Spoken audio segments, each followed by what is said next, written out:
Bienvenue au rendez-vous des échanges sur les questions de sport. Madame, monsieur, bonsoir, c'est Sport Club. Avec au menu ce soir la Basketball Africa League. Les FAP du Cameroun filent en quart de finale. Leçons et perspectives de la participation de cette équipe à ce rendez-vous du basketball. C'est à suivre dans cette édition. Coton Sport de Garoua est également en demi-finale de la Coupe de la Confédération. Verdict tombé hier après le match retour contre l'ASC Giraffe du Sénégal. Bien que battu, les Camerounais se feraient une place en demi-finale. On parlera également de ce sujet. On n'oublie pas les sujets du débat de ce soir. Les préparatifs du 17e tour international du Cameroun. Nous sommes en cyclisme. Comment est-ce que la Team Cameroun et l'ASNH préparent ce rendez-vous? Et comment est-ce que le Cameroun peut se préparer pour aborder cette compétition? Autant de choses à voir dans cette édition de Sport Club, sans oublier la Coupe d'Afrique des Nations de handball qui se profile à l'horizon. Rendez-vous dès le 10 juin prochain en terre camerounaise et le problème des infrastructures qui se pose. Alors, le gymnase d'Infandena sera-t-il opérationnel pour l'événement? Grosse question à suivre également avec nos consultants pour nous apporter des éclairages. Vincent Onganzi, ancien international du Cameroun en ce qui concerne le football, ancien lion indomptable, est sur ce plateau. Bonsoir. Bonsoir Virginie, bonsoir à tout ton riche panel et bonsoir à tous les téléspectateurs de CRTV Sport. Content de la qualification de Coton Sport? Très content, ça montre quand même que le Cameroun va glaner certains points au niveau du classement des équipes. Je crois quand même que cela nous profitera. Et tout à côté de lui, Jean-Baptiste Biaye, lui c'est le responsable de la communication à la Fédération camerounaise de cyclisme et le Cameroun en pleine préparation de ce rendez-vous, le 17e du JAR. Bonsoir JBB. Bonsoir Edith, bonsoir aux amis sportifs. Pour nous également de revoir notre panel. Sando Lomtiti, vous êtes là comme d'habitude. Bonsoir. Bonsoir Edith. C'est la forme? Très en forme, merci. Et pour parler basketball, certainement, Yves Tchala, le président de la Ligue régionale de basketball du Centre, en même temps vice-président de la Fédération camerounaise de basketball. Je le vois avec le sourire et je l'accueille également avec le sourire. Bonsoir, président. Bonsoir Edith Virginie Mbok et bonsoir à tous les téléspectateurs. Et merci à vous qui nous suivez depuis vos petits écrans. On vous donne juste le temps de vous installer. Sport Club, c'est parti dans quelques instants. COVID-19 is a reality and it's killing. Let us accept the new changes in our lifestyle. Do not be part of the propagation. Let us respect the measures put in place by the government to protect ourselves as well as those around us. Violation of these directives is punishable.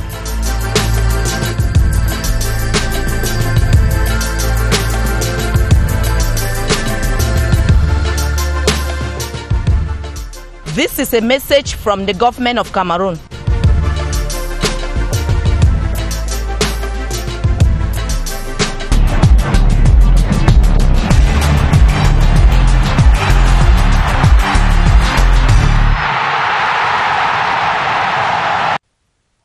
Encore une fois, bienvenue à Sport Club de ce lundi. On commence avec le football en pause actu et la qualification de Coton Sport de Garoua.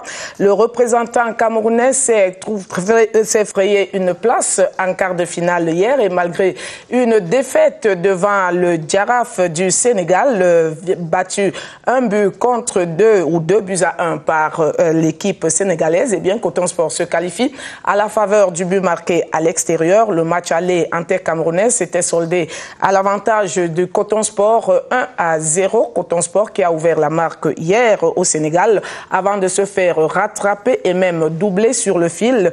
Et pour conclure, le club camerounais se qualifie donc pour les demi-finales de la compétition. Bravo à Arnaud Sanou Sibiri qui a donné cet avantage au Coton Sport de Garoua en terre sénégalaise. Alors, question très rapide.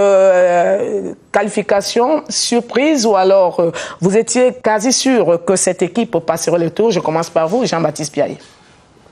Écoutez, il faut féliciter à sa juste valeur le représentant, j'allais dire le digne représentant du Cameroun.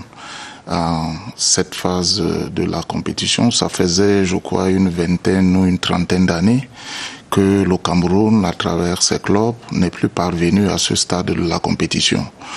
Je crois qu'aujourd'hui, près du but, Coton Sport du Cameroun, désormais, ne doit plus faiblir. Demi-finale, on caresse le légitime espoir que le club camerounais est capable de renverser la vapeur et de remporter ce prestigieux trophée. Donc toutes mes sincères félicitations à ce club-là. On en est peut-être malheureusement arrivé à féliciter un club, une hirondelle ne faisant pas le printemps. On en est arrivé à féliciter un club aujourd'hui par rapport à notre championnat professionnel. Et il se trouve que, et l'histoire le retiendra, que ce soit Coton Sport du Cameroun. On aurait pu avoir autant d'équipes comme Coton à ce stade de la compétition, à la faveur du professionnalisme de notre football depuis plusieurs années. Hélas, ce football-là, j'allais dire ce football professionnel, est dans une phase un peu tatillonne. Peut-être que cela augure avec la qualification de Coton en demi-finale en compétition africaine, cela augure peut-être des lendemains meilleurs, mais on a eu le regret de constater que le football camerounais s'est enlisé pendant longtemps dans une léthargie indescriptible. Je n'en veux pour preuve que les mauvais résultats enregistrés de manière successive. On en parlera certainement dans les prochains jours, mais laissez-nous déjà prendre l'avis de tout le panel. Et Yves Tchala est un responsable de fédération. Comment est-ce que vous avez vécu cette qualification? Pour vous, ça a été également un moment de surprise? On savait que ce serait difficile. On a vu le match aller à Garoua. Et justement, ce match se déroulait avant le match de basket. Donc, on voulait bien regarder Coton. Et ce but nous a libérés parce que à l'aller, on le disait ici, c'était important de ne pas prendre de but parce que dans ce genre de confrontation directe, justement, quand à l'aller, vous réussissez chez vous à ne pas prendre de but, vous vous donnez vraiment un grand pourcentage de chances de pouvoir se qualifier. Ça, c'était bien fait de la part de Coton, de marquer ce but-là sans en prendre. Et effectivement, ça a compté au retour à partir du moment où Coton a mis ce but. Coton a vraiment mis un maximum de chances de son côté.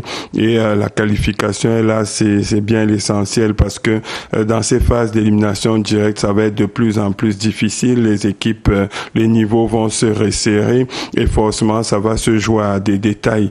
Et donc, c'est important de passer ce tour-là et prochainement, ça va encore être plus difficile. Mais Sano Lomtiti, vous avez claironné bien avant cette qualification qui pouvait arriver. Satisfaction alors? Comme journaliste, je suis satisfait parce que ça nous donne une opportunité de reportage et de maîtrise ou de connaissance du potentiel du football camerounais. Comme Camerounais, je suis encore satisfait du fait que ça remonte à 1981, l'année où un dernier club camerounais a remporté une coupe africaine. C'était Union de Douala. Coton Sport est tombé par 2 fois au pied du podium. Je souhaite que ce soit la bonne opportunité cette fois-ci. Et Coton Sport recommence à récolter, il faut le dire, les fruits de son professionnalisme. Donc, je n'étais pas trop surpris parce que à l'aller, Coton Sport avait remporté et n'avait pas encaissé de toute façon. 1-0, c'était déjà un avantage. Donc, Coton Sport a bien voyagé. Et je suis ravi pour les joueurs, pour Coton Sport, pour le Cameroun, qui se voit encore mieux placé là pour gagner quelques points dans le classement FIFA. Alors, Vincent Ngandi, c'est une qualification pratiquement arrachée. Quelles auront été, d'après vous, les clés de cette belle performance? Les clés auront été le mental. Parce que moi, je crois qu'au match aller,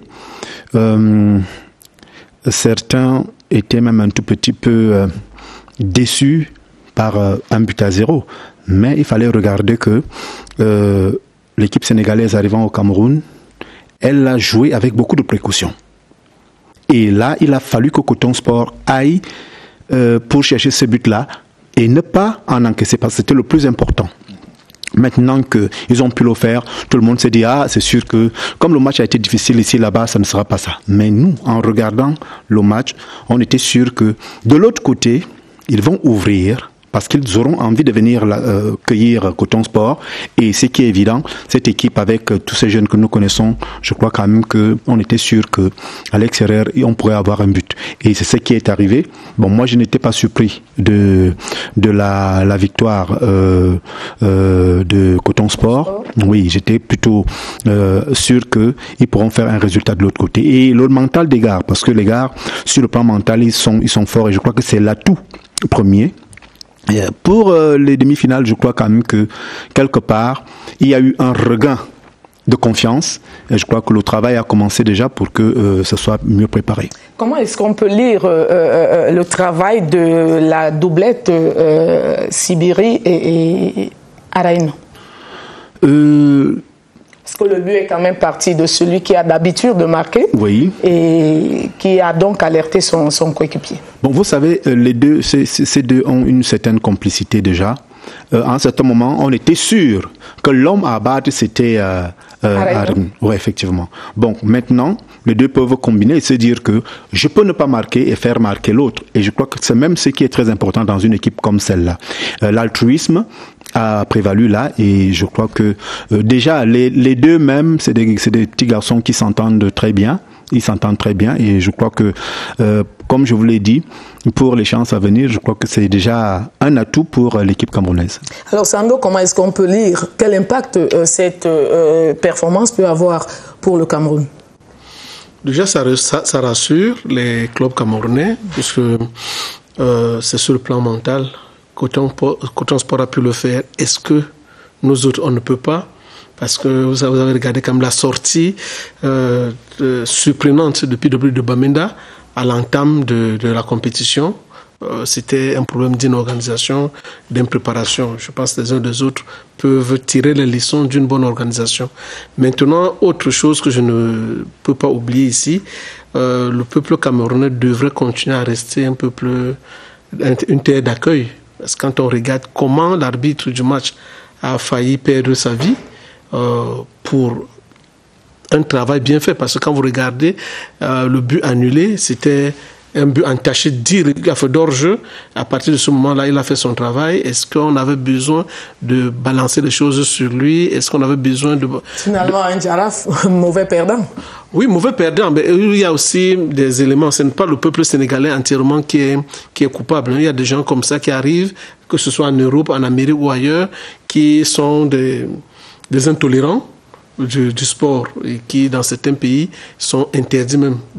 Mais là, le peuple sénégalais va perdre, sera sanctionné parce que la CAF devra statuer sur ces actes de violence vis-à-vis d'un officiel et...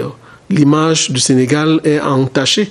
Le Sénégal n'avait pas besoin de ce genre de choses. C'est tout simplement regrettable.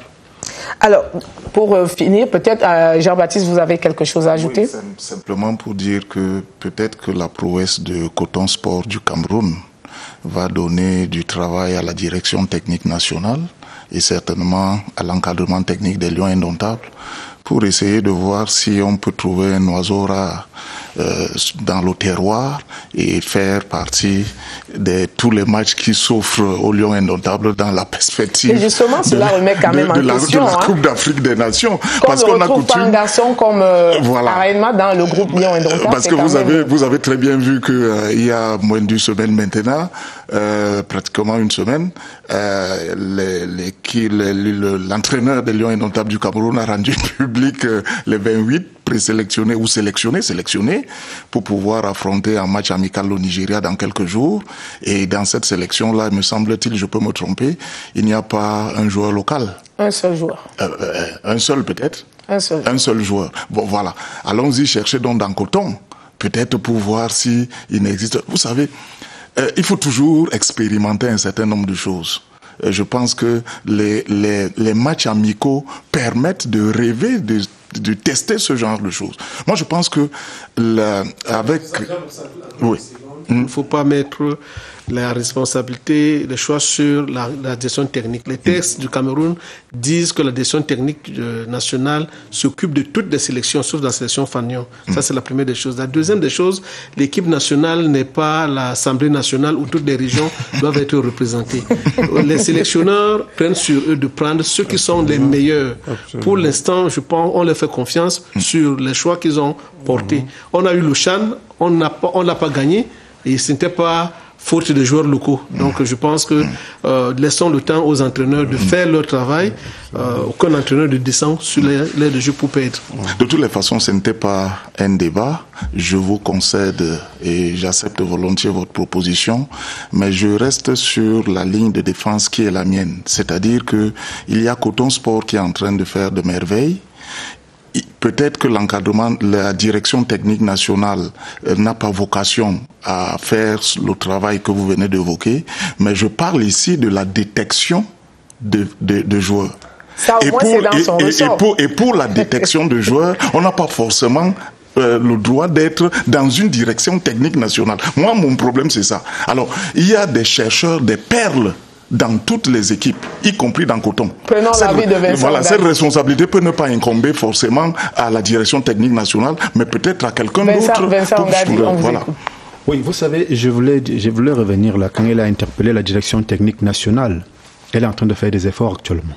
La direction technique nationale a même un programme, parce qu'il faut repenser l'entraînement dans le contexte camerounais. On dit toujours qu'on ne peut pas battre son maître. Les méthodes d'entraînement que nous avons doivent être liées à notre culture, à notre alimentation, à notre morphologie. Et maintenant, pourquoi est-ce qu'on allait créer des problèmes dans les années 80 aux Européens? Pourquoi est-ce qu'on ne leur crée pas trop de problèmes aujourd'hui? D'abord, leurs méthodes d'entraînement sont venues à nous et ce qui est évident, nous ne les maîtrisons pas trop. Et il va falloir repenser l'entraînement dans le contexte camerounais. Et maintenant, utiliser ceux qui sont des nôtres. Parce que nous avons souvent remarqué que l'esprit de notre équipe est fort quand nous commençons avec une sélection locale. Alors nous avons les meilleurs professionnels qui viennent se greffer aux meilleurs nationaux. Et souvent, ça a été une équipe disciplinée et une équipe sur le terrain qui a un esprit engagé. Et je crois que c'est ça qui nous manque actuellement. Et la direction technique nationale est sur ce pied-là. Tous les entraîneurs qu'ils forment actuellement, bon, j'étais en stage dernièrement, et c'est l'esprit qu'ils sont en train de nous donner, parce que là, il faut que nous puissions faire quelque chose, penser à l'entraînement dans le contexte camerounais pour que nous puissions aussi commencer à créer des problèmes aux autres. En tout cas, il faut oser et il reste quand même que Coton Sport de Garoua a donné le bon exemple. Est-ce que l'équipe qui sera donc face à une autre équipe qu'elle a eu déjà à croiser, je veux parler de la jeunesse sportive de Kabylie pour le cadre des demi-finales. Est-ce que c'est rassurant de retrouver cette équipe qui a battu Coton Sport? De toutes les façons, il faut tirer les leçons.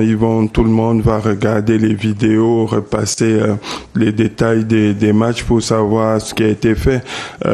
Parce que quels que soient les cas, que ce soit une équipe qui a été jouée ou pas, tout le monde regarde et scrute les vidéos maintenant des adversaires. Maintenant, si on a joué des matchs, il faut tirer les leçons des erreurs qui ont été faites et puis repartir sur cette base. Peut-être psychologiquement, ça peut aller dans les deux sens. C'est de se dire que oui, bon, on a perdu, c'est peut-être une bête noire. Et de l'autre côté, on peut utiliser ça comme motivation pour se dire, ben, ils nous ont battus, ils n'étaient pas plus forts que nous. Maintenant, il faut qu'on renverse la tendance et qu'on puisse les battre. Donc, je pense que c'est dans ce sens-là que ça doit aller pour Coton, parce que de toutes les façons, c'est une autre phase maintenant.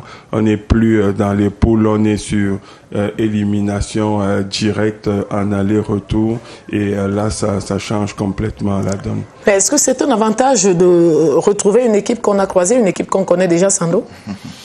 Une équipe qu'on connaît, pas forcément une équipe qu'on a déjà croisée. Comme dit le président Yves Tchala, à ce niveau, on ne calcule plus. On va visionner quel est le système de jeu de l'autre équipe, quels sont ses atouts, quels sont ses points faibles. Et je pense que Coton Sport a des arguments pour pouvoir étudier et a des arguments pour pouvoir contourner ce qui a été sa faiblesse lors des deux matchs précédents. Jean-Baptiste? Disons que le Coton Sport a toutes les cartes entre ses bras. Moi, je vous ai dit, on caresse le légitime espoir aujourd'hui d'aller jusqu'en finale et peut-être même de remporter cette finale, pourquoi pas. Bon, impossible n'est pas camerounais. Vous voulez absolument que je dise ça, j'ai dit alors. Impossible n'est pas camerounais. Et il faut simplement, comme Vincent vient de le dire, un encadrement psychologique, un beau message. Mais je pense que cette victoire-là, Calmin, c'est la victoire des infrastructures sportives du Cameroun également. Hein. Vous savez, le canon, je veux dire, qu'est-ce que j'ai même avec canon, c'est parce que peut-être monsieur Onganji est à côté de moi, je m'en excuse. N'ayez pas peur de dire que vous êtes canonique. Oui, je m'en excuse. Mais Coton s'est déployé quand même dans une arène qui est relookée, une arène de Garoua. Les infrastructures sportives. Moi, c'est la réflexion que j'ai au-delà du sport de manière générale et au-delà de la victoire de Coton Sport. C'est que les autres équipes camerounaises doivent être à l'exemple de Coton. Maintenant que le Cameroun a une offre infrastructurelle extraordinaire en termes de stade, qu'est-ce qui nous manque pour que nos jeunes frères puissent aller s'exprimer valablement dans ces arènes-là et pouvoir faire éclore tous les autres clubs? Non plus simplement compter sur Coton, qui commence déjà à filer du bon coton là à ses adversaires. Donc, en tout cas, on a encore du temps pour savoir. On prend l'avis. Il faut pousser maintenant la réflexion. Vincent Onganji, Coton Sport JSK, c'est bien de retrouver ce genre d'affiche, bien sûr, mais est-ce que Coton Sport aura un avantage pour avoir déjà croisé son adversaire? JSK n'est pas une faute de guerre. Vous savez, quand on arrive à ce niveau-là, ce n'est pas un fait de hasard. Coton Sport est arrivé parce qu'ils ont pu mettre certaines choses en place, et sur le plan technique, sur le plan psychologique et même sur le plan financier. Donc ça signifie que quelque part, Coton Sport a eu des moyens d'arriver là, et ils ont su mettre tous ces moyens en contribution pour qu'ils puissent y arriver. Et maintenant, Kabylie, c'est pas la faute de guerre, comme je suis en train de le dire. Ils ont gagné Coton Sport par le passé. C'est même encore une motivation, parce que là, venez vous vaincre une deuxième fois. Parfois, on dit non. Et je parlais de l'esprit des gars de Coton. Je crois qu'ils vont se dire, pas cette fois-ci. Et je crois que ce sera une motivation supplémentaire pour que ces gars puissent puiser au fond d'eux-mêmes et produire la performance que nous attendons pour que nous puissions les voir en finale. Et c'est tout ce que nous pouvons souhaiter, voir Coton Sport de Garoua en finale de la Coupe de la Confédération. En attendant, il faudra vaincre l'obstacle JSK, la jeunesse sportive de Kabylie. On passe à autre chose. On va parler à présent du championnat d'élite de football qui peine à reprendre. Les clubs sont toujours en mode entraînement et matchs amicaux. La reprise annoncée pour le week-end dernier n'a pas tout simplement eu lieu, et on cherche bien quelles peuvent en être les raisons, mais au vu de tout ce qui est dit ça et là, eh bien, les clubs éprouvent beaucoup de difficultés, notamment sur le plan financier. Alors, question, allons-nous toujours revenir à ce sempiternel problème d'argent que posent tout le temps les clubs de première division? Jean-Baptiste, je vous donne déjà la parole. C'est le nerf de la guerre est très compliqué. Moi, je pense que si on avait accédé au professionnalisme, il fallait tenir compte de cet aspect financier.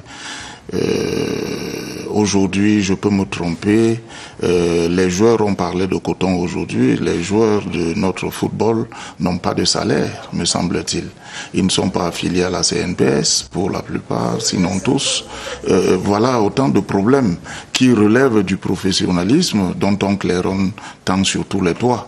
Et donc, je pense que avec une prouesse comme celle de Coton tout à l'heure, comme on évoquait, et si les enfants viennent vous dire par la suite qu'ils n'ont pas de salaire, qu'ils ne sont pas payés, qu'ils ne sont pas... Eh bien, c'est un hic dans le football professionnel du Cameroun, de toutes les façons. Il faut désormais compter avec le sport de haut niveau. Et Coton aujourd'hui en Coupe africaine fait partie des équipes qui sont considérées comme des équipes de haut niveau. Et donc les footballeurs doivent avoir un strict minimum. Le plaidoyer qu'on doit faire à notre petit niveau, peut-être que je n'ai pas la capacité de le faire, mais il faut quand même le dire. c'est de plaider vers les pouvoirs publics de pouvoir assurer le strict minimum à ces joueurs qui procurent intensement beaucoup pour les amoureux du football de manière générale et pour les sportifs en particulier, pour les sportifs en général. Alors, Sano Lomtiti, est-ce qu'on peut dire qu'on n'a pas vu ça venir? En fait, il y a eu un peu plus de favoritisme pour une discipline et ça a endormi les gens parce que la fédération, le Cameroun a 54 fédérations sportives et il est indécent qu'on s'attarde pour financer une seule partie, c'est-à-dire le côté dit professionnel. Quand on regarde et on se rend compte que ce qui est football amateur contient plus de licenciés que le football professionnel et les gens, pour la plupart, ont croisé les bras, ne sont plus allés chercher de l'argent.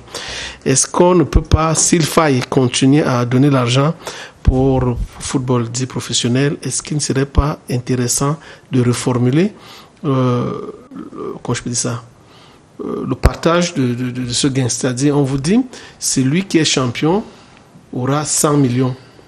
Maintenant, c'est à vous, club, de vous battre pour vous structurer et qu'à la fin du championnat, quand vous aurez gagné, vous aurez les 100 millions. Il y a une partie, celui qui sera champion, peut-être pour la section en Ligue 1, aura 75 millions. Parce que quand vous essayez de regarder les enveloppes, elles sont réduites et tout. Quand vous suivez également la liste des joueurs publiée par la Fédération camerounaise de football, comment on peut faire pour pouvoir avoir 46 joueurs pour une équipe dite professionnelle? Comment on s'occupe d'eux et comment on peut les exploiter? Conséquence, il y a beaucoup de triches. Peut-être il y a des joueurs dans ce cadre-là qui ont signé des licences et qui ont muté ailleurs, qui restent liés au club. Il y a beaucoup de choses sur lesquelles on devrait réfléchir. Mais je pense qu'il faudrait revoir l'industrie du sport et se dire que donner l'argent pour donner l'argent, ce n'est pas la bonne chose. Au jour d'aujourd'hui, beaucoup de clubs sont à l'arrêt. Beaucoup de joueurs disent qu'ils ne peuvent plus s'entraîner. Le simple entraînement n'est plus suivi dans certains clubs parce que les joueurs réclament de l'argent. Est-ce que tous les dirigeants de clubs ont véritablement cet argent? Il y a lieu d'en douter.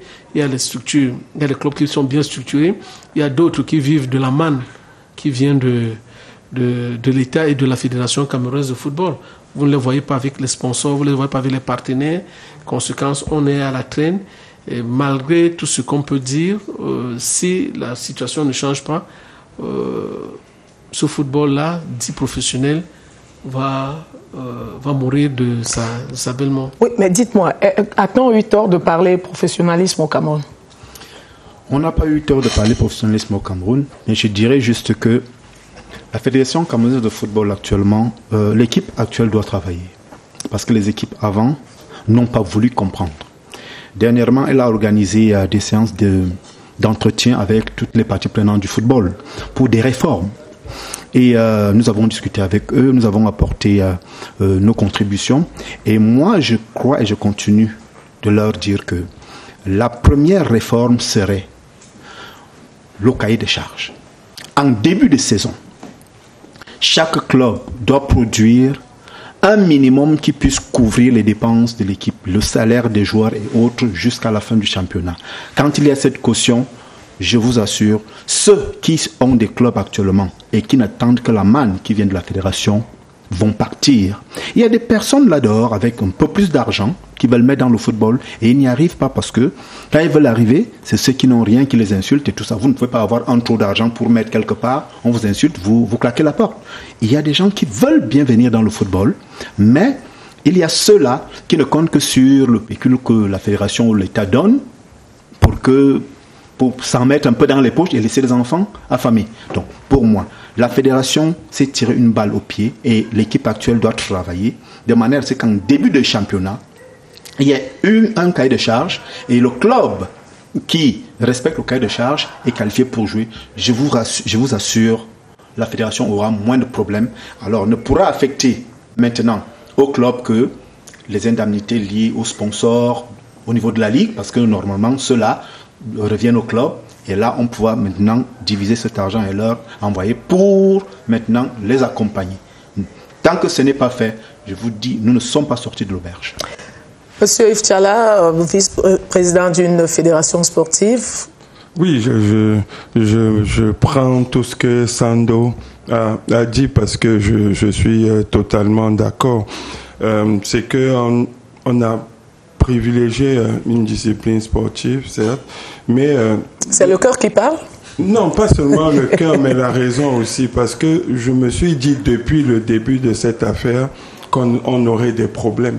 Parce que quels que soient les modèles professionnels d'organisation du sport que vous regardez, que vous étudiez partout ailleurs, je n'ai pas encore vu un modèle qui commence de cette façon. Je pense que M. Ongandi l'a dit, mais je crois qu'on aurait dû faire ça avant de commencer. Les modèles des associations que nous avons depuis sont basés sur des modèles de 90. Maintenant, on dit qu'il faut muter, il faut aller vers le professionnalisme, vers des associations qui soient capables de générer des ressources. Ça veut dire qu'il faut changer le mindset. Ça n'a pas été comme ça. On ne se lève pas le matin, on dit il faut aller chercher les ressources. Il y a un entraînement, il y a des choses, il y a un écosystème à faire évoluer, oui, pour pouvoir aller vers cela. Et ce travail préalable doit être fait pour que, à titre d'exemple simple, que les associations sportives comprennent que vous devez mettre des mécanismes de transparence au niveau financier pour pouvoir avoir des gens qui mettent de l'argent. Les gens ne viendront pas mettre de l'argent si vous n'avez pas une comptabilité de base pour qu'on puisse se rendre compte. Or, vous avez des modèles comme ça. C'est pour ça que je dis que moi, je suis même un peu sceptique sur le modèle des cahiers de charges et tout le reste qu'on va mettre, parce que on va rester avec combien d'équipes si on doit effectuer un contrôle rigoureux sur le plan de la transparence comptable pour avoir une association sportive digne de ce nom. Personne ne va mettre l'argent où on n'a pas de compte rendu. Et ici, vous avez des associations, comme on dit, où des gens se sont appropriés l'association et ils n'ont pas intérêt, d'abord, et ils ne veulent pas, à mettre sur pied des mécanismes de transparence simples. Donc moi, je pense qu'il fallait vraiment commencer par là, parce qu'on aura toujours ce problème. Dès que vous donnez des subventions, comme l'État donne, vous êtes dans l'incertitude parce que, les gens s'habituent à la subvention. Et après, ça devient un élément de chantage. Ils ne font plus l'effort pour chercher d'autres ressources parce qu'il y a la subvention qui arrive. Laquelle subvention, les gens ne prennent même pas la peine de justifier. C'est très grave.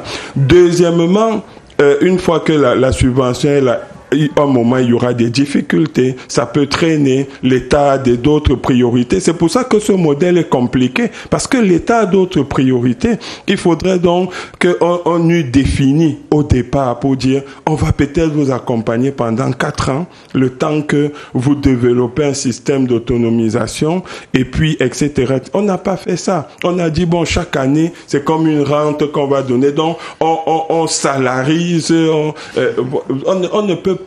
Un tel modèle, vraiment, je suis pessimiste par rapport. Il y aura toujours ces problèmes qui vont se poser. Qu'est-ce qu'on va conclure? On n'aille pas vers autre chose. Monsieur Tchalla, je reviens un tout petit peu parce que il y a eu cela. Quand en 2011 cela commence, c'était juste pour 3 ans. Pour accompagner les clubs à être autonomes financièrement, à pouvoir créer un mécanisme qu'est-ce que je peux dire, à pouvoir avoir un mécanisme de création de recettes. Alors, les gens se sont maintenant cramponnés sur le peu qu'on donne et ils ont dit là, nous nous asseyons là. Ils n'ont pas développé ce côté qu'on attendait d'eux, de pouvoir créer des fonds, c'est-à-dire que mettre des mécanismes en place pour que l'équipe puisse être financièrement autonome. Et l'État maintenant, qui voit que ce secteur est en train de balbutier, ayant commencé, a dit, continuons à soutenir maintenant en réglant d'autres problèmes, parce qu'il y a eu beaucoup de problèmes qui se sont ajoutés, la Ligue, la Fédération et autres, ça crée un problème énorme. Et comme c'est un secteur qu'il faut préserver, parce que le sport, bon, vous avez dit que c'est, il y a eu peut-être un côté, parce que là vous avez parlé avec le cœur, mais je crois quand même que le football, on a toujours dit que c'est une religion au Cameroun, et quelque part, on essaie un peu de gérer voilà, de manière à ce que on ne puisse pas avoir une chute totale. Bon, mais maintenant, ceux qui sont actuellement à la fédération doivent travailler et comprendre qu'à un certain moment, il faut taper la main sur la table. Même si nous ne restons qu'avec 8 clubs, au départ, ça va nous donner quelque chose et maintenant, l'État aura moins de soucis. La fédération elle-même aura moins de soucis et je crois que nous allons pouvoir lancer. Actuellement, ça se joue en 2 poules. Je m'excuse un peu. Ça se joue en 2 poules. Bon, voilà. On pourra avoir une seule poule et voir comment est-ce qu'il faut multiplier des compétitions pour que le quota de matchs joués par saison puisse être atteint. Jean-Baptiste, avant Sando. Je crois que la question du financement du sport dans notre pays, j'ai la faiblesse de le constater, souffre de ce qu'il est convenu d'appeler les maladies infantiles. Et on n'est pas sorti pratiquement de l'auberge. Sous d'autres cieux, comparaison n'est pas raison. Je n'en veux pour référentiel que le Gabon. Au Gabon, au ministère des Sports du Gabon, il y a un fonds de développement du sport qui existe là-bas. Je ne dis pas qu'on copie ce qui se passe au Gabon pour mettre au Cameroun. Non, mais je prends seulement cet exemple. Je voudrais dire que la question du financement, depuis 2010, autant que je remonte dans mes souvenirs, lors des états généraux du football, tenus à Yaoundé au Palais des Congrès, j'avais eu le privilège de participer comme invité. À cette époque, Michel Zoua était ministre des Sports et de l'Éducation physique et nous étions dans les ateliers. On a parlé de la question du financement du football au Cameroun.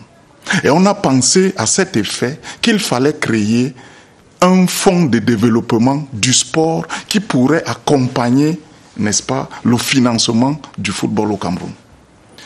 Je pense qu'aujourd'hui, ces résolutions-là sont restées dans les tiroirs et personne ne les a appliquées. Alors, il était question d'aller chercher justement des recettes pour pouvoir, en dehors de la subvention de l'État, l'État accompagne par ses propres moyens, je crois qu'il l'a dit tout à l'heure, il y a aussi des périodes de difficultés, comme notamment en ce moment où le Cameroun met de l'argent dans les guerres extrême nord, Nozo, ainsi de suite. Maintenant, la pandémie est venue même encore compliquer tout. Alors, comment on fait pour pouvoir financer le football? Est-ce qu'on ne peut pas avoir l'approche au niveau des collectivités territoriales décentralisées, les communes? Comment on fait pour percevoir quelques centimes et mettre dans la cagnotte globale qui peut être considérée comme le fonds de développement de sport? C'est des propositions. Donc ce sont des propositions. Je pense que la question que vous avez évoquée là nécessite, je crois, toute une émission pour parler de la question du financement de sport. Ce n'est pas une mince affaire. On a suivi Jean-Baptiste, Sando Lomtiti. Je suis souvent gêné lorsqu'on dit que le football est le sport roi. Dans ce pays, on a eu le volleyball, où le chef de l'État allait regarder les bovines et tout ce monde-là. Dans ce pays, on a eu le basket et tout. Dans ce pays, on a eu le cyclisme avec le Kono Joseph Vouna et autres. Et ça a été... C'est passé. Dans ce pays, on a eu la boxe avec Joseph Bessala et tout ce truc. Donc, nous sommes un pays de sport qui a 54 fédérations sportives. Et les 54 fédérations sportives, si elles sont bien gérées, je pense que ça peut apporter beaucoup de choses. Aujourd'hui, on a l'émulation de regarder la NBA. Lorsque elle se passe même tard, parce que vous avez besoin de voir Joel Embiid, Siakam et autres. Donc, nous sommes un pays de sport. Et comme c'est dit ainsi, on ne peut pas s'arrêter pour pouvoir financer éternellement une partie du football. Ce n'est même pas une partie du sport, mais une partie du football qui elle-même ne se bat pas véritablement pour aller chercher de l'argent.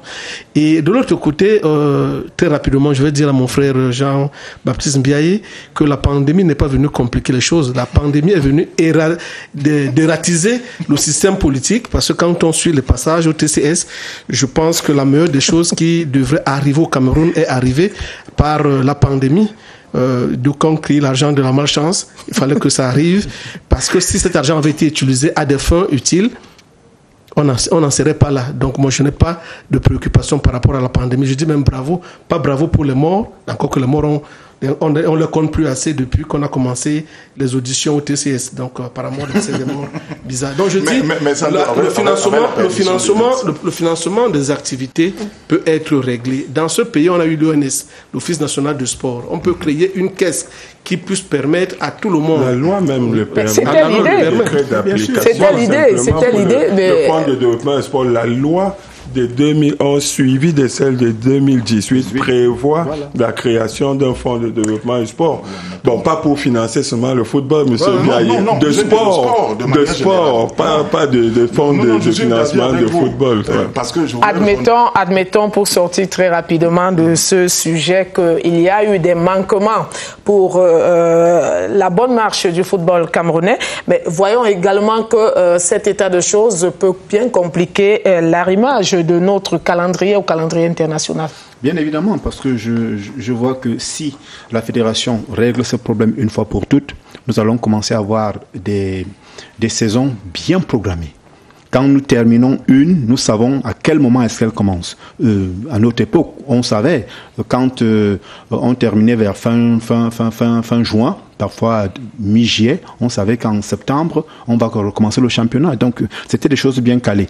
Moi, je crois qu'aujourd'hui, l'OIC, c'est cette dépendance à la subvention à laquelle on a soumis nos clubs. Alors pour eux, il faut attendre la subvention pour commencer à se préparer et ça commence à devenir un problème. Alors c'est pour ça que je dis que l'équipe actuelle de la fédération doit taper du poing sur la table et régler ce problème une fois pour toutes. Pour que tous ceux qui viennent là, juste pour ces petits trucs-là, partent et que les gens... il parlait tout à l'heure, la création même des fonds, c'est autre chose, excusez-moi. Il y a des gens qui veulent bien mettre de l'argent dans le football. Ça, je vous rassure, ils sont nombreux qui veulent mettre de l'argent, qui en ont un peu trop, qui veulent mettre dans le football ou bien dans le sport en général. Mais maintenant, il faut que ça soit assaini et c'est la fédération qui doit assainir le milieu parce que c'est ces associations. Et alors, elles vendent ce produit. Les stades sont déjà là. Maintenant, il faut la qualité du jeu et il faut que les joueurs soient rémunérés pour produire la qualité du jeu et qu'ils ne s'en aillent pas très tôt pour que nous ayons toujours des amateurs qui recommencent chaque fois, qui ne peuvent même pas faire le contrôle d'un ballon. Donc, pour moi, je dis, c'est la fédération actuellement qui a tout en main et elle doit sévir pour avoir moins de problèmes. Un dernier avis, celui de Jean-Baptiste. Vous savez que mon frère et ami Sando Lotiti a essayé d'effleurer un pan qui m'est resté en travers de la gorge lorsqu'il a évoqué tout à l'heure la question de la pandémie à Covid-19 qui a, pour ainsi dire, enrichi un certain nombre de secteurs de notre vie nationale, malheureusement par le sport. Dans les 54 fédérations qui existent aujourd'hui au Cameroun, le ministère des Sports n'a pas bénéficié des fonds Covid. Et vous savez que dans les 54 fédérations, y compris la fédération de cyclisme, nous aurions bien voulu, nous aussi, avoir une part de gâteau, puisque nous combattons également la même pandémie. Malheureusement, cela n'est pas arrivé. Oui, entre guillemets, j'ai mis ça entre guillemets. Malheureusement, les fonds n'ont pas été attribués au ministère des Sports. Et aujourd'hui, Sando le relève seulement. Le ministère des Sports se frotte les mains et il n'est pas interpellé outre mesure par le tribunal criminel spécial. Peut-être que ça fait bon augure de ce point de vue-là. En tout cas, il y a quand même un problème qui se pose. La question est de savoir si effectivement la Fédération camerounaise de football pourra respecter le calendrier international avec tous ces retards accumulés. On espère tout simplement que la reprise des compétitions est pour bientôt. On passe à un autre sujet. On va prendre la balle orange pour aller chercher quelques paniers basketball avec la Basketball Africa League de Kigali au Rwanda. Eh bien, ça passe pour les forces armées et police qui se qualifie pour les quarts de finale de la compétition. Hier, la FAP a battu AS Police du Mali pour se frayer une place au soleil. 87 points contre 65. C'était donc lors de la troisième et dernière journée de poule. Bonne opération pour les Camerounais qui s'imposent donc avec 22 points d'écart face aux Maliens de l'AS Police. FAP se remet en selle pour la suite de la compétition. 2 défaites concédées. La première devant l'AS Salé, la deuxième contre le Petro Atlético de Luanda. Et puis ce sursaut d'orgueil contre AS Police du Mali. On a quand même beaucoup de choses à dire. On va parler de cette équipe pour aller prendre l'avis de Yves Tchala, le président, le vice-président de la Fédération camerounaise de basketball. C'est quand même une belle opération, mais aussi un peu de surprise à mettre à l'actif de cette qualification. Oui, parce que FAP, on l'oublie, FAP participe pour la première fois à une phase finale de Coupe d'Afrique des clubs chez les messieurs, parce que chez les dames, FAP a souvent été là, mais chez les messieurs, c'est la première fois. Et donc, par rapport à ça, les objectifs devaient être mesurés, surtout que la dernière participation de nos clubs en Coupe d'Afrique des clubs chez les messieurs remonte à il y a 3 ans avec la BEAC et Zumento qui était allé au Caire. Et avant BEAC et Zumento, on avait encore fait au moins 3 ans.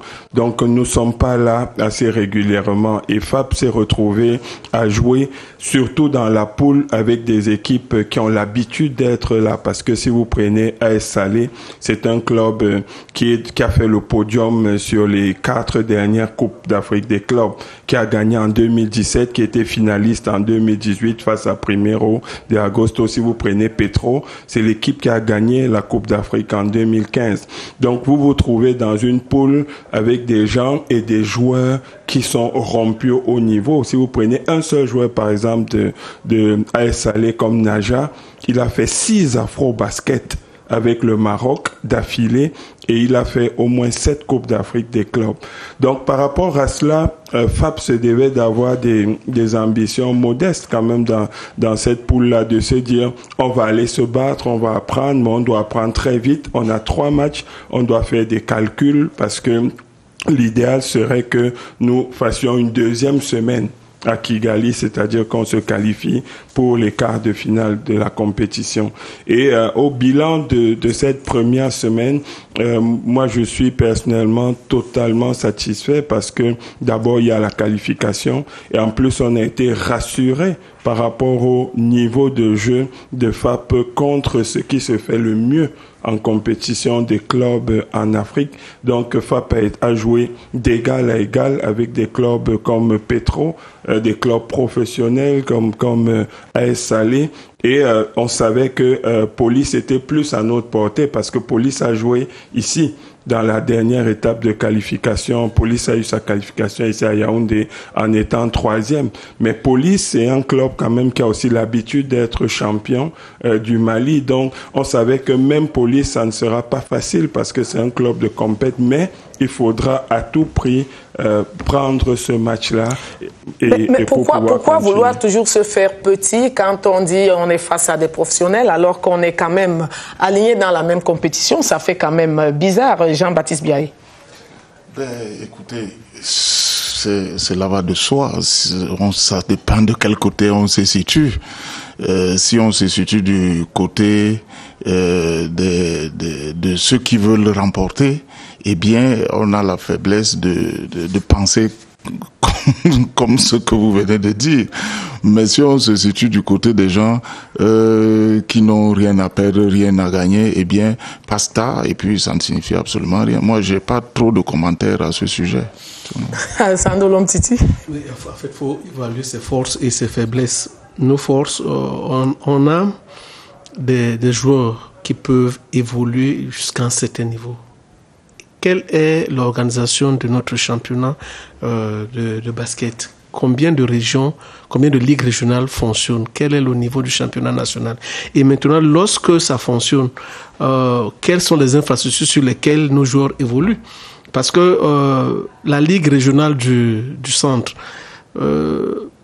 évolue régulièrement de manière hebdomadaire au palais polyvalent à l'esplanade, et où alors même à cette esplanade on est venu dire arrêtez d'abord, nous on fait des tests Covid et tout. Dieu merci que tout est là maintenant.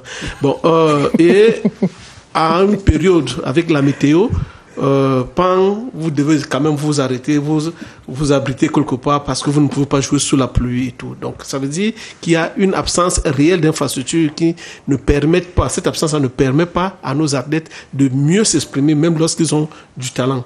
Et quand vous partez donc à une compétition comme celle-là, vous vous dites ok, nous avons été absents 3 ans, il faut regarder, il faut prendre l'information. Et je pense que, sauf à être de mauvaise foi, quand on a suivi les consignes données par le colonel Jackson, Ndjike, des FAP, le nivellement du basketball se fait par le haut. Et il y a ceux qui commencent à dire l'équipe de l'Angola. Qu'on n'aime pas l'Angola, un leader du basketball en Afrique.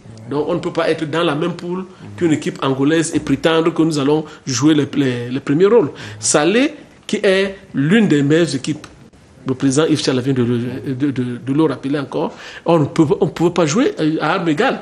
Mais maintenant, qu'est-ce qui s'est passé? Il y a eu un discours positif de la part de l'entraîneur. Il y a eu l'envie des joueurs de se surpasser parce que c'est une compétition qui est soutenue par la NBA et chacun voulait se mettre en vitrine. Vous perdez le premier match contre Salé, un match qu'on devait bien gagner. Il y a eu une certaine naïveté. Vous le perdez de 3 paniers.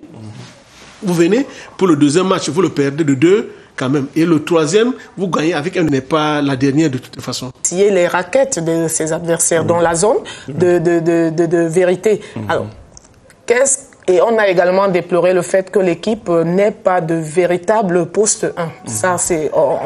Et jouer rapidement, parce qu'on sait bien qu'en attaque posée, contre des gens qui ont cette taille, contre des gens qui ont l'habitude de la compétition, ça va être compliqué. Et donc, notre style de jeu qui peut nous permettre d'exister, parce que, Edith Virginie, si tu viens contre Petro, et contre Salé, dire que tu vas jouer posé, tu vas organiser 20 secondes, tu vas faire ton attaque placée contre des gens qui ont tous ces fondamentaux techniques individuels plus avancés, ça va être extrêmement compliqué. C'est pour ça que on est obligé de jouer comme ça pour essayer de les faire déjouer et aller maintenant les compétitions. Parce que si elle va à ce niveau, c'est le niveau de compétition ici chez nous.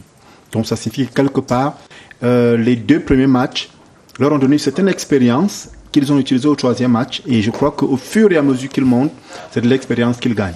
Et moi, je crois que c'est le plus important là-dedans.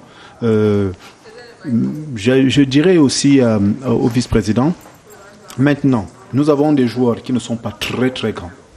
Est-ce qu'il ne faudra pas faire, parce que moi je crois qu'il faudra y aller, faire des sélections et intéresser, parce que nous avons maintenant le même problème, même au football, le développement.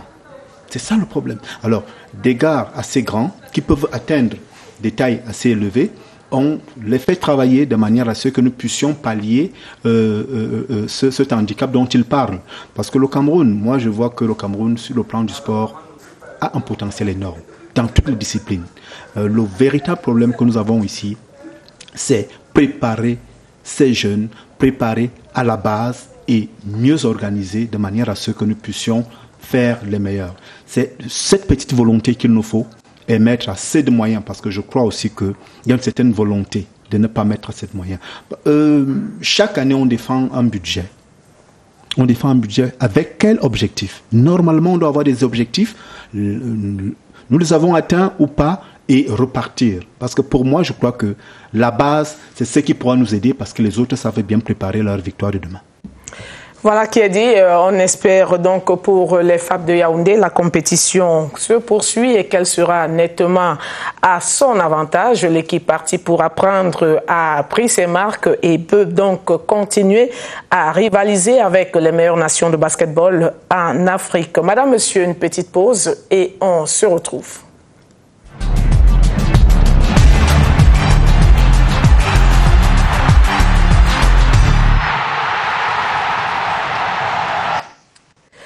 Venons-en au premier sujet de débat. Il s'agit du cyclisme. On parle de la 17e édition du Tour cycliste international du Cameroun qui s'annonce. Le coup d'envoi sera donné le 29 mai prochain avec 10 équipes sur la ligne de départ. Le Cameroun, comme d'habitude, sera avec 2 écuries, la SNH et l'équipe nationale. 4 pays africains en dehors du Cameroun ont confirmé leur participation. Bénin, République démocratique du Congo, Burkina Faso et Côte d'Ivoire. Et en Europe, il y a la Bulgarie, la Hollande et bien sûr la France qui vont donc prendre le départ de cette compétition. Les cyclistes camerounais sont en pleine préparation. Il y a quelques jours déjà, ils se sont échauffés sur les routes. Et puis, ce dimanche, c'était dans la ville de Douala, à travers un critérium de 4 à 10 kilomètres, près de 10 formations donc participaient à cette épreuve. La présentation des équipes, on le sait, ce sera dans le 26 mai. C'est dans quelques jours, je me trompe peut-être, le 28 mai, voilà qui est dit, le 28 mai donc. Et à quelques jours du début de cette compétition, on a très bien envie de savoir où se trouvent les Lions du vélo, Jean-Baptiste Biaye.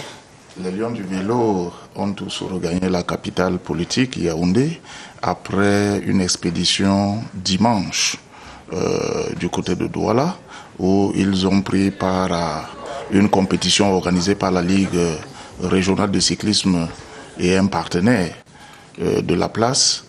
Ce qu'on peut en dire en résumé, c'est que la SNH Vélo Club a dicté sa loi et le champion de cette course-là est Monsieur Kamzon Clovis Abesolo. Et puisque vous en parlez, d'ailleurs, on va prendre le pouls, on va essayer de revoir nos Lions du vélo dans leurs préparatifs. C'est un reportage de Armand Ambassa. À la Fédération camerounaise de cyclisme, les membres et les cyclistes ont perdu le sommeil à moins d'une semaine du premier coup de pédale prévu le 29 mai prochain à Yaoundé. Les coureurs camerounais qui se préparent depuis plus de 2 mois rassurent davantage, en témoigne la victoire de Clovis Kamzon à Bosolo, vainqueur de la course régionale du littoral. Un tour de chauffe qui renseigne également sur l'état d'esprit qui règne au sein des 2 équipes camerounaises. On a repris les entraînements et ça va bon train. Nous pensons qu'au jour de la compétition, ils seront fin prêts. Depuis que les gars sont en stage, donc, nous essayons d'utiliser tous les terrains, les descentes, les plats, les montées. Donc, parce que chaque coureur a une particularité. On peut être grimpeur, on peut être rouleur, on peut être rouleur-grimpeur, on peut être descendeur, ainsi de suite. Donc, il faut exploiter tout le terrain pour que les gars puissent faire quelque chose dans la compétition. En attendant l'arrivée au Cameroun du président des commissaires de course, le français Max Michaud, l'association des commissaires de course du Cameroun est à pied d'œuvre afin que tous les acteurs impliqués dans l'organisation de cette 17e édition du Tour cycliste international du Cameroun respectent les consignes de l'Union cycliste internationale. Pendant que les coureurs se préparaient, la fédération a organisé 4 courses. Les commissaires se préparent aussi, puisqu'ils sont sur le terrain, c'est eux qui jugent les arrivées, c'est eux qui donnent les départs. Donc les commissaires sont prêts. Ils ont travaillé au même moment que les coureurs qui étaient en compétition. Avec les directeurs sportifs, on a tous les problèmes du monde. Il y a des sanctions qui sont prises. On ne saurait forcer un barrage. Vous met votre véhicule hors course. Ça veut dire que si votre véhicule est hors course, vous-même le directeur, vous êtes hors course. Il va tempêter, mais il va obtempérer. Les hommes de médias nous posent trop de problèmes, surtout les caméramens, parce qu'ils veulent rester pour filmer la compétition du début jusqu'à la fin. Or, il y a une règle pour filmer une compétition. Le caméraman ne doit pas se mettre devant le peloton pour le filmer. Il se met de côté, il filme en passant. Il peut s'arrêter plus loin et attend le peloton de passage. Il filme et il reprend la file. Ce mardi, les membres de la fédération, élargie au comité d'organisation du Tour cycliste international du Cameroun, vont se retrouver autour de leur président, Honoré Yossi. Objectif de cette ultime concertation, évaluer le niveau des préparatifs à travers les différentes commissions mises sur pied. Les responsables de ces commissions sont d'ailleurs en attente du déblocage du budget par les pouvoirs publics. Et on chute sur une histoire de déblocage de budget. En tout cas, ce n'est pas encore le moment d'en parler au niveau de la Fédération camerounaise de cyclisme. Jean-Baptiste? C'est le moment d'en parler justement, puisque à 5 jours du premier coup de pédale, et il faut qu'on se rassure que les budgets sont effectivement en place. Je rappelle à toutes fins utiles que le budget qui finance la compétition est un budget de l'État, débloqué via le ministère des Sports et de l'Éducation physique en collaboration avec le ministère des Finances. Mais à ce que si mes informations sont exactes, il ne se poserait pas un problème de budget pour la compétition qui démarre dans quelques jours. Simplement, nous attendons aussi la mise en place par décision du comité d'organisation de cette compétition par le ministre des Sports et de l'Éducation physique, parce que c'est quand même une compétition internationale et on ne peut pas comprendre comprendre qu'à 5 jours, que le ministre des Sports ne puisse pas mettre en place le comité d'organisation. Bon, on peut bien comprendre également qu'il est préoccupé par la Coupe d'Afrique des Nations et les visites des infrastructures. D'ailleurs, en ce moment, il est sur les chantiers avec les responsables de la CAF et de la FIFA. Mais je crois que dans les heures et jours à venir, tout au moins bien avant le premier cours de pédale, il va mettre en place cette organisation. Ce qu'on peut dire, c'est que au-delà de ça, même si le ministre ne mettait pas en place cette organisation, la Fédération camerounaise de cyclisme travaille depuis des mois, n'est-ce pas, sur l'organisation de cette compétition. Aujourd'hui, je peux vous dire que l'organe technique est à sa 5e, voire 6e réunion préparatoire, avec une bonne dizaine, voire une quinzaine de réunions sectorielles. Et donc, de ce point de vue, tous les maillons sont passés au crible pour essayer de voir, en tout cas pour le succès de l'organisation de ce point de vue-là. Mais Yves Tchala, vous êtes président d'une fédération et vous avez une Coupe d'Afrique des Nations qui s'annonce au Cameroun. Et c'est quand même aberrant qu'à 5 jours d'une compétition, qu'il n'y ait pas de comité d'organisation. Absolument, puisque le Han, on a vu même comment ils ont été installés, même si je n'ai pas compris c'est pourquoi installés maintenant. Mais c'est ça, nous, on travaille déjà et on attend la mise en place de ces commissions. Et c'est vrai qu'à 5 jours, ça commence à être vraiment limite parce que il faut que le comité puisse travailler sereinement avant. Le déblocage des fonds, même souvent c'est après, mais au moins que les comités soient mis en place, que chacun sache ce qu'il a à faire pour que la réunion, pour que l'événement se passe bien, parce que là c'est un défi à tout ce qu'on enseigne en théorie des organisations sportives. C'est vraiment quand vous avez un événement, vous avez un certain temps pour la mise en place des différentes commissions, parce que il y a le travail avant l'événement, il y a le travail pendant l'événement et après. Et donc, toute cette phase avant l'événement est très, très raccourcie, alors que c'est cette phase-là qui est déterminante, même souvent, à la réussite de l'événement sportif. Parce que lorsque tout ça est bien mis en place, c'est comme le train qui est sur les rails.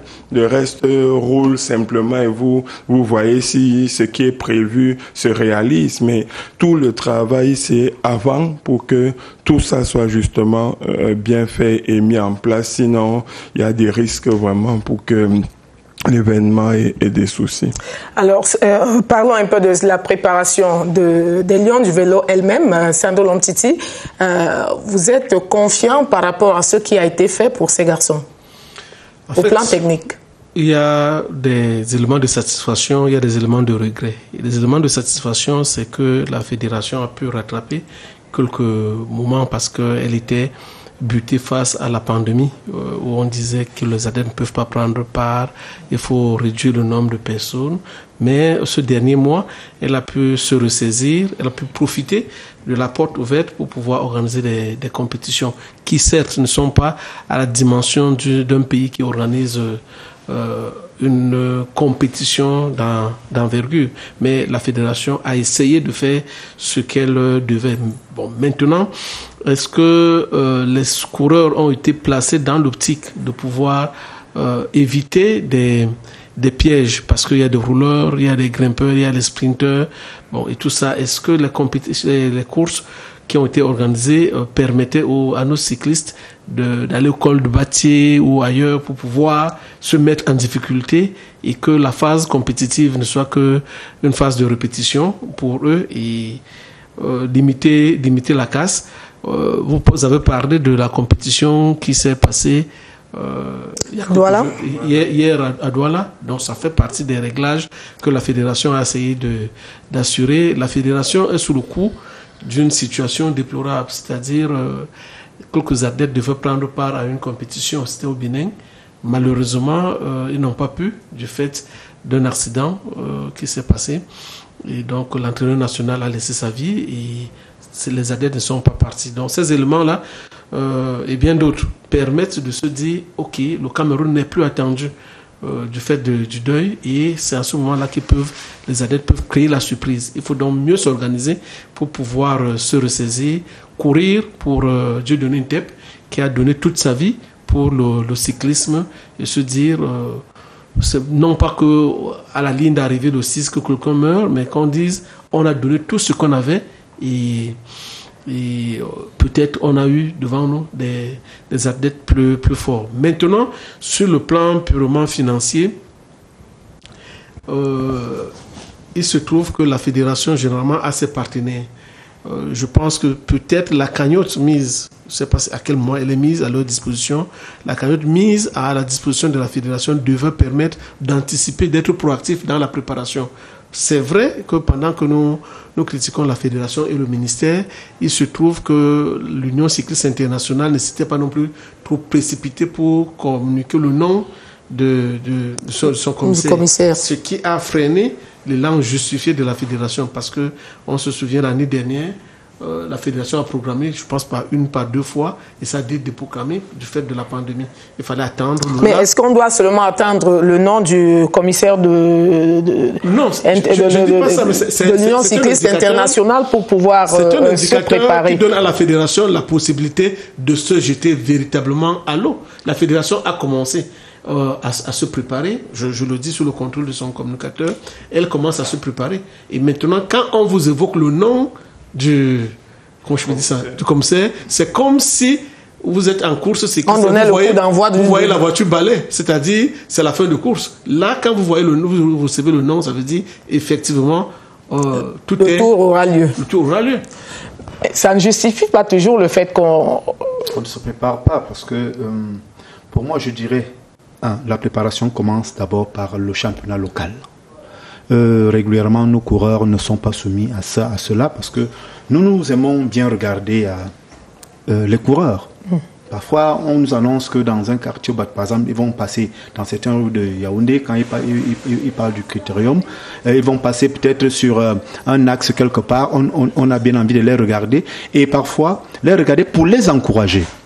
Alors, ça leur permet de compétir régulièrement et d'acquérir un certain niveau de compétition. Il parlait de la falaise de Batier, la montée de Batier. Ça, c'est des épreuves qui peuvent permettre à nos athlètes de pouvoir acquérir une certaine expérience et être très à l'aise dans des courses comme celle-ci.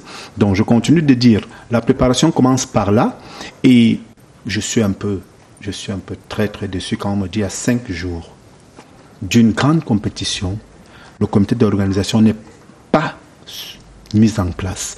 C'est très compliqué. Parce que là, la base, la réussite de toute chose, c'est l'organisation avant. Comme le disait Yves tout à l'heure.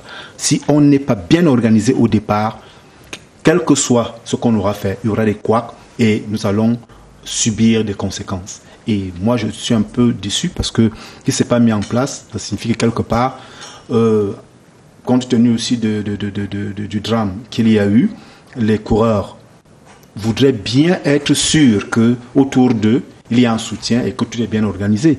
Et là, ils s'en vont dans une certaine incertitude et avec encore ce coup moral. Je crois que c'est pour que nous puissions avoir encore une débâcle comme la dernière fois. On va parler de la préparation des cyclistes tout à l'heure, mais Jean-Baptiste Biaye, en tant que responsable de la communication, on a bien envie de savoir, est-ce que la fédération a engagé une démarche allant dans le sens de la mise sur pied des commissions pour qu'on puisse quand même avancer? Oui, à ce niveau-là, vous pouvez très bien vous rassurer. Et si la compétition venait à être décidée demain, je peux vous rassurer qu'au niveau fédéral, toutes les commissions techniques sont mises en place, tout au moins sur le plan fédéral. Vraiment, de la commission technique à la commission de communication, en passant par la sécurité, l'hébergement, restauration, que sais-je encore. Toutes les commissions-là ont des démembrements au niveau de la fédération. Et nous travaillons depuis plusieurs mois. Vraiment, la décision ministérielle ne vient que compléter. D'ailleurs, si la décision ministérielle intervenait dans 2-3 jours de l'événement, vous croyez que tous les responsables qu'on va additionner dans la liste organisationnelle là, ne peut pas maîtriser l'organisation au sommet d'une compétition dont on connaît les dates au moins 1 an à l'avance. Et Sando le disait tout à l'heure, et c'était à raison, parce que l'Union cycliste internationale avait désigné le commissaire international il y a plus de 6 mois pour cette compétition. Il a fallu, compte tenu de la pandémie, puisque la compétition n'a pas eu lieu l'année dernière, compte tenu de la pandémie, et elle est revenue donc cette année, il a fallu la semaine dernière que l'Union cycliste internationale rassure les Camerounais de ce que, la compétition va se tenir au Cameroun et rassurer également sur la désignation, ou bien plutôt confirmer la désignation du président du jury des commissaires de course. Eh bien, c'est bien le Français Max Michaud, qui n'est pas un inconnu au Cameroun, puisque déjà en 2009, il a été président du jury du Cameroun au Grand Prix cycliste international Chantal Biya. Et en 2016, il était autour du Cameroun comme président du jury. Il vient pour la 3e fois. J'ai eu personnellement des contacts téléphoniques avec lui. Il nous a rassurés. Il nous a d'ailleurs déjà communiqué son plan de vol d'arrivée au Cameroun. Il arrive le 27 au Cameroun par vol d'Air France à 18h40 à l'aéroport international de Yaoundé-Simalène. Tout comme les équipes européennes, il y a 2 Françaises, une Bulgare et une Hollandaise qui vont arriver. L'opérateur de la photo finish, qui est également un Français et qui vient de prendre part au Tour du Bénin, arrive également. J'ai communiqué avec lui personnellement. Il arrive également au Cameroun ce 27-là. Il s'appelle Nicolas Philippon. Le conseiller UCI pour l'Afrique, Laurent Bezo, est en communication avec la fédération. Il arrive également. Bref, toutes les équipes, et ça c'est pour rassurer ceux qui nous écoutent à 5 jours du kick-off, toutes les équipes qui ont été invitées, je peux vous rassurer que toutes ces équipes ont confirmé leur participation à la 17e édition du Tour cycliste international du Cameroun. Elles ont envoyé déjà au niveau fédéral leurs documents de voyage. Je veux parler des passeports. Au moment où je partais de la fédération pour la réalisation de cette émission, eh bien, nous avons déjà déposé tous ces éléments de voyage auprès de la délégation générale à la Sûreté nationale, qui devrait délivrer un document leur permettant d'obtenir les visas de manière gratuite. Si au niveau fédéral, il y a une aussi bonne organisation sur le plan technique et sur le terrain, et comme le disait Vincent Ongandi, on n'a pas beaucoup vu les coureurs, même s'il y a quelques courses qui ont été organisées. Ah ben, c'était une stratégie de la direction technique nationale et des encadreurs. Je peux vous rassurer qu'à ce jour, on n'a pas rendu les 12 sélectionnés qui doivent prendre part à la compétition, à savoir les 6 de SNH Vélo Club, une équipe de cyclisme, c'est 6 coureurs maximum et 4 minimum. Donc il y a 12 que le Cameroun va aligner, SNH Vélo Club 6 et l'équipe nationale 6. Au moment où je vous parle, ils sont encore 19 qui sont en présélection et continuent de se préparer. Ce matin même, ils ont effectué un déplacement après le retour de Douala. Ils ont effectué un déplacement dans les artères de la périphérie de Yaoundé pour pouvoir également s'entraîner. Lorsque les encadreurs techniques vont rendre public les 6 retenus, eh bien, les 6 seront à la disposition certainement de la presse pour essayer de voir comment est-ce qu'ils préparent cette compétition. Mais c'était une stratégie pour ne pas facilement, en tout cas pour les mettre non seulement à l'abri de la presse, mais également pour ne pas les charger davantage compte tenu de ce que vous savez très bien. Et justement, pour parler, je parle sous le contrôle peut-être de Vincent. Peut-être que j'aurais dû terminer. Vincent a posé un problème sur la question où c'est Sando ou c'est Vincent, mais qui était d'une pertinence inouïe. C'est-à-dire que la préparation au niveau des difficultés. Je peux vous rassurer, par exemple, que SNH Vélo Club vient d'achever 11 jours de préparation du côté de l'Ouest Cameroun, notamment à Tchang, mais sur l'axe qui constitue, en tout cas sur l'étape qui est considérée par les techniciens comme l'étape reine de la compétition. Cette étape reine-là, c'est l'étape 3 qui se déroule le 31 mai 2021 entre Bangante et Nkongsamba, 98,3 km. C'est là où il y a justement l'ascension de la falaise, pour qu'ils connaissent cette étape-là. Et c'est la plus grande difficulté.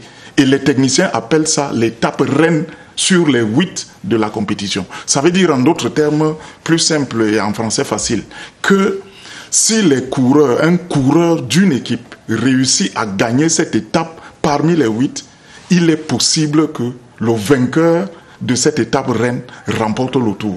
Parce que beaucoup de minutes sont seulement pris par les coureurs à ce niveau-là. Vous aurez le temps de nous expliquer exactement ce que cache cette étape. Mais Sandon Lomtiti, il a parlé d'une chose, une stratégie pour, au niveau de la Fédération camerounaise de cyclisme pour cacher, peut-être pour mettre les cyclistes à l'abri, et une stratégie également, ne pas multiplier les compétitions. Est-ce normal par rapport à tout ce qu'on a comme challenge de mettre les athlètes au repos? Non, en fait, vous comprenez que M. Jean-Baptiste Mbeaye, qui est directeur de publication, journaliste, n'est pas ici comme journaliste, mais il est comme communicateur. Je peux comprendre son rôle et la difficulté qui peut s'en dégager.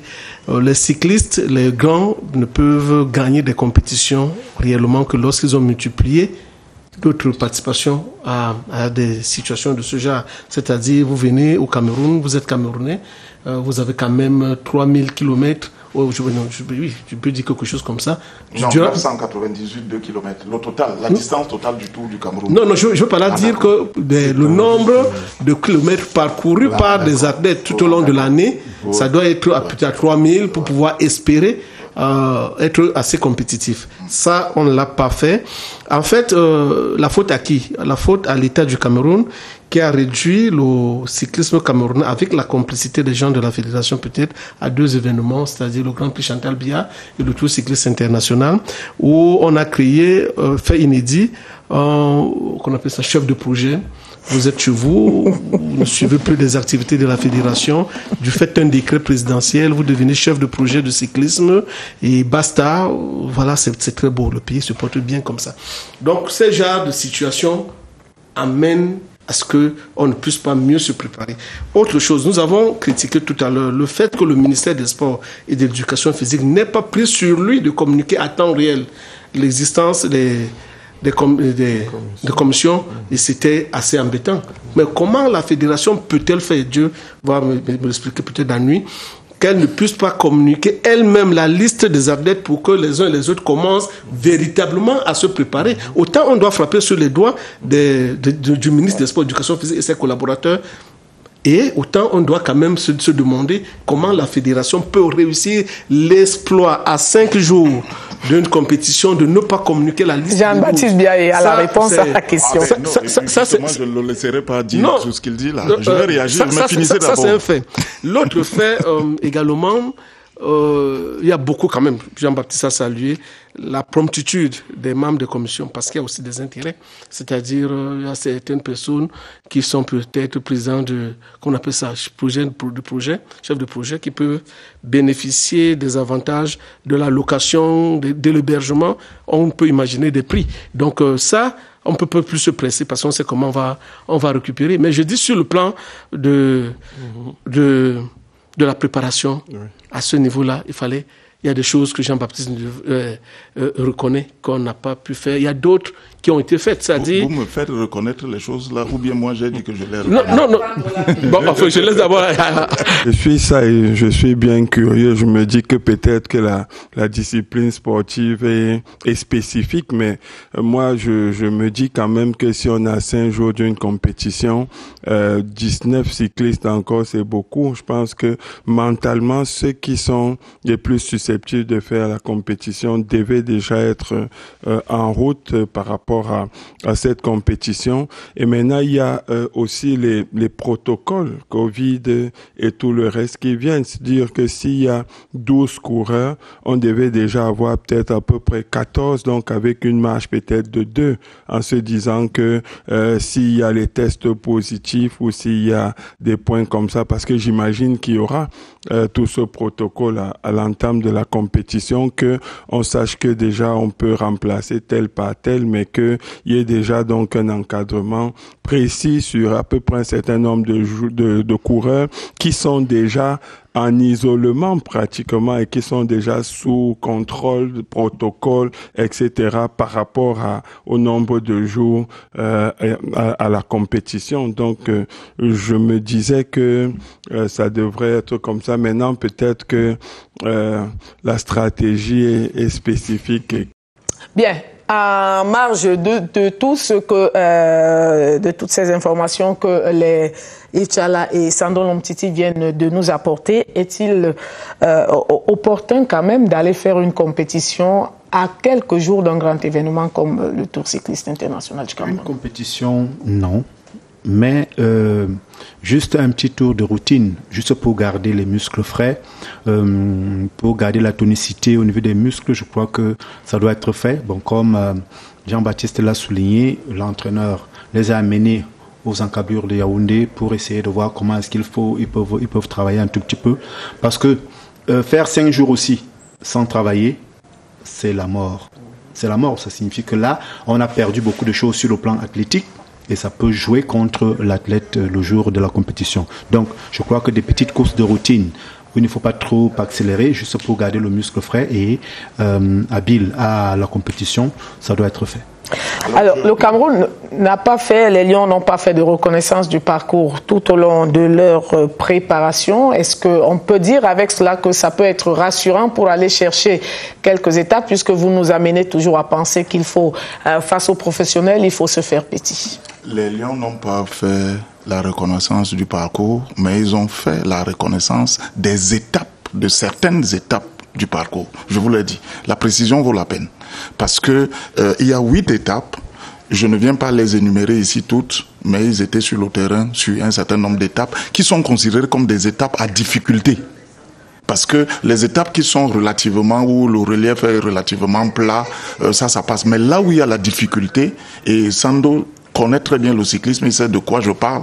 Et vous avez parlé de l'étape de Banganté, les Lions y étaient. Voilà, je vous l'ai dit. Ils étaient là-bas, ils ont passé 11 jours, les Lions étaient là-bas, ils ont passé 11 jours. Et ils étaient également dans d'autres localités. Je voulais également rassurer les uns et les autres. Je crois que c'est Sando également qui a évoqué cette question de la multiplication des compétitions sur le plan national à l'approche d'une compétition internationale. J'avoue que c'est pour la première fois que j'ai vu ça au niveau de la fédération. La fédération a mis des moyens pour pouvoir se préparer. Elle a organisé depuis 3 mois pratiquement, depuis le mois de février jusqu'au mois de mai, non pas moins de 6 compétitions nationales.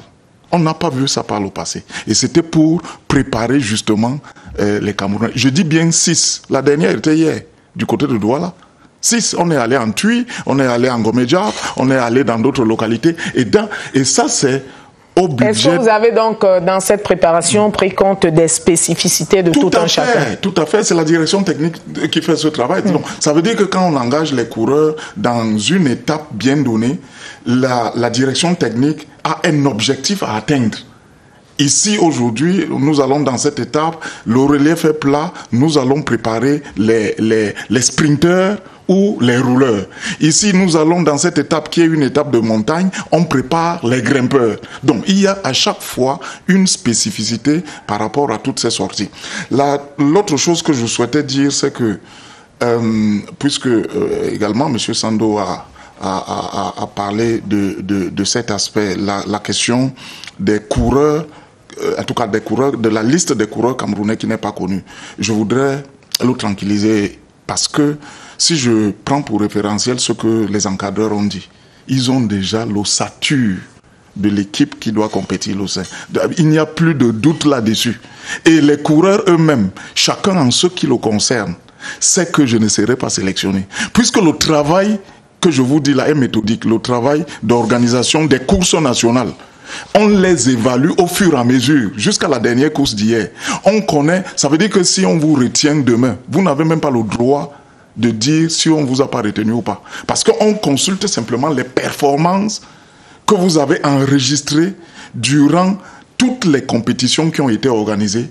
Et c'est à la base de ces performances qu'on sélectionne un coureur. Mais n'aurait-il pas été... Jean-Baptiste, avec votre permission, je ne veux pas pratiquer le sport comme Yves Tchala ou comme Vincent Onganji, mais je pense quand même que lorsqu'on prépare une compétition, il serait intéressant pour l'athlète d'être rassuré qu'il est retenu, il commence à vivre sa compétition, il commence à se préparer véritablement. Vous voyez que la posture, ça c'est pour qu'on échange de manière dynamique, en dehors de la présentatrice. Donc, je voudrais vous rassurer que de l'intérieur, par exemple, de SNH Vélo Club, ils sont sûrs, ils se connaissent, les 6 qui vont prendre part à la compétition. Comprenez simplement que de ma posture de modeste communicateur, je n'ai pas le droit, et M. Vincent Onganji le sait bien, dans toutes les sélections nationales, même en football c'est comme ça que ça se passe, tant que l'encadrement technique n'a pas rendu public une liste, je n'ai pas le droit, moi, de venir la révéler. Pour sortir. Allons-y. Je suis un peu troublé parce que Il a parlé des compétitions que la fédération organise depuis février. Nous sommes à quel mois?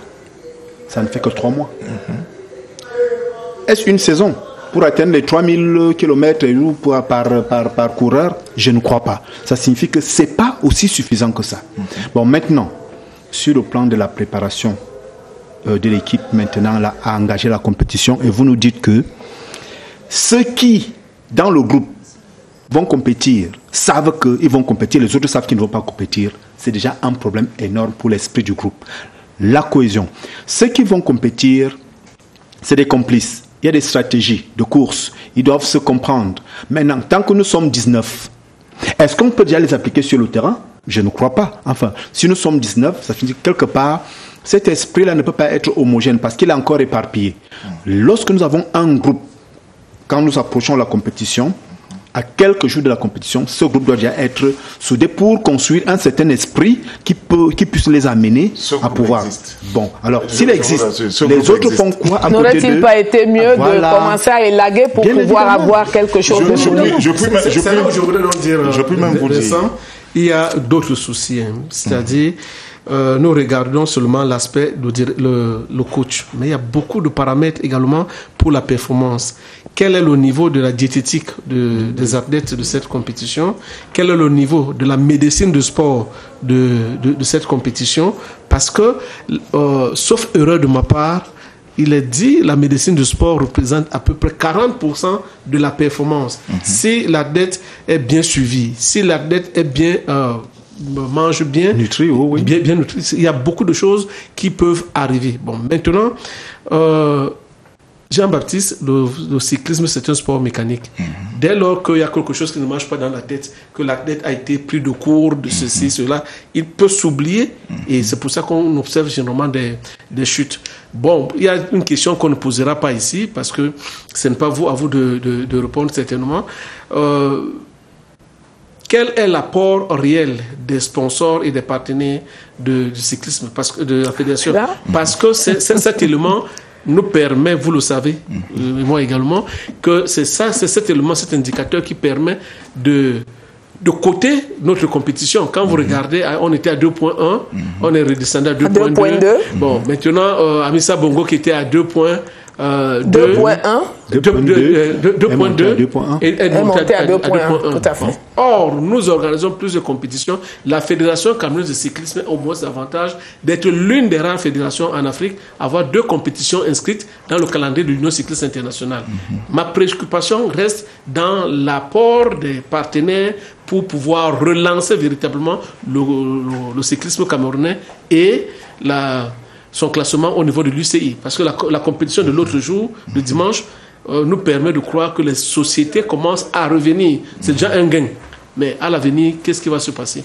Restons sur cette question pour clôturer, parce qu'on est déjà au terme de cette édition de Sport Club. On va tout simplement dire que Jean-Baptiste, nous aurons l'occasion d'y revenir. Le Tour cycliste, c'est dans 5 jours. Et on a encore au moins une édition de Sport Club pour en parler. En tout cas... il y aura... non, simplement pour dire très rapidement à M. Sando que par rapport à l'apport des sponsors... Vous allez répondre bien après, je préfère que nous prenions du temps pour le faire. Et on va tout simplement mettre la clé sous le paillasson. En ce qui concerne cette édition de Sport Club, madame, monsieur, merci d'avoir été avec nous. On va dire merci à ce chaleureux panel d'avoir accepté l'invitation de CRTV Sport and Entertainment. Restez en compagnie de nos programmes. On se retrouve dans 2 jours exactement. Bonsoir.